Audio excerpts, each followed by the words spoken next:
And that's really what I'd say about seller financing. If you can think really big picture, the reality is some of the dots or the little gaps I'll fill in for you about her situation is that when she bought the property in Draper, Utah, her situation was different than when the lease option was about to come due. So when she contacted me and said, I want to get my option money back, can I do that? Legally, she couldn't. The only way she could is if she bought it. Well, then I found out she had put all that money into it. The only way she could recapture that money was to end up, now I lost the word, closing on the deal, exercising her option. So when you exercise your option, then you can purchase the property. Well, she could have walked away from it, and then he gets the property back. He can put it back on the market and resell it then. He could have sold it at a higher price, and he was a little bit upset that he couldn't. And that's a whole different subject. But for right now, let's just say... I think he still loves us. I think he does. But only because you can see she's adorable. And we loved him. I baked him cookies. And she loves people. I took care of him. Yeah, because she built relationships. But I kept telling him, I said, look at how much money we put in the property. Exactly. Look at how much money we dumped into your property. You didn't have to pay a thing. We took care. We leased it and put in all this money. So, but he wanted the money she had put into it. So the property was worth more. But you heard it. It was her fix-up money. That was the majority of that equity in there.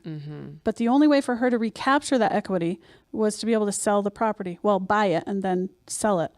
So I said, let's get your money back at the very least. So those are some of the options that are available to certain sellers. You got to weigh out your options. Sometimes your end strategy changes. All of a sudden, you don't want to stay in the property. She's not the only one. There are other sellers out there that their end strategy has changed. Go find them. That would be my action step for you.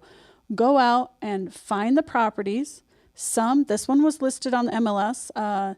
The one that her daughter listed in Wisconsin, the buyers were out of California. How would she have ever met them if it weren't for the internet? Yeah, when she put it on the internet. And mind you, can I also say something about not kind realtors? So we had the one in southern Utah with 5 stars, and then we have the one in Wisconsin. But the one here in Utah, like, he literally lied to us like several times. Well, they're not going to do anything unless you put $50,000 down. And I'm like, who the heck is this? So I wrote a letter and I sent it to the address. Dear owners of the home we want to buy. Like, I don't know who you are, but I want to buy your home. Your realtor has told me you won't let me do anything without, $50,000 down, but I can give you $20,000 now, and I can give you $30,000 after a big expo that we were expecting.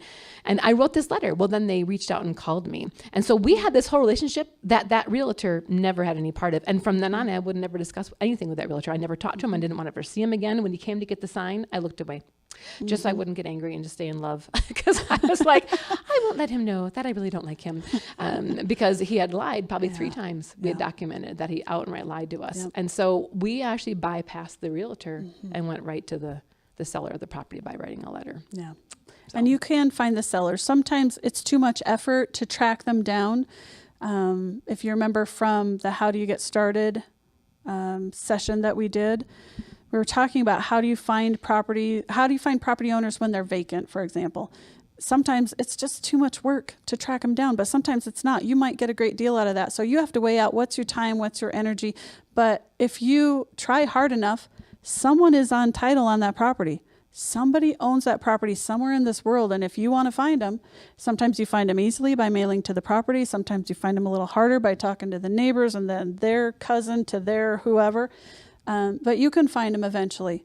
So I will just tell you for this week, why don't you go out and just talk to 10 different sellers? Just go and knock doors if you want to, use a realtor if you want to, check in the newspaper if they still use them in your area a lot. Look online, look for property owners like Karen that are sick of their realtors and say, I'm going to go ahead and market it myself. And she finds a buyer in a whole nother state.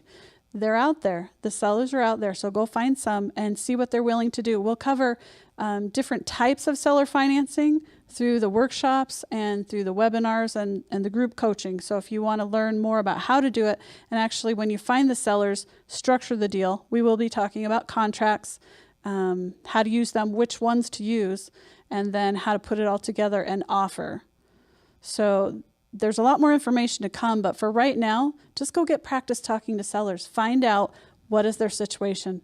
Why are they selling their business / residence in Draper, Utah?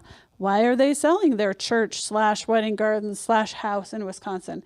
What's going on in their life to make those changes happen? And how can you facilitate helping them out of their situation? Thank you for joining us.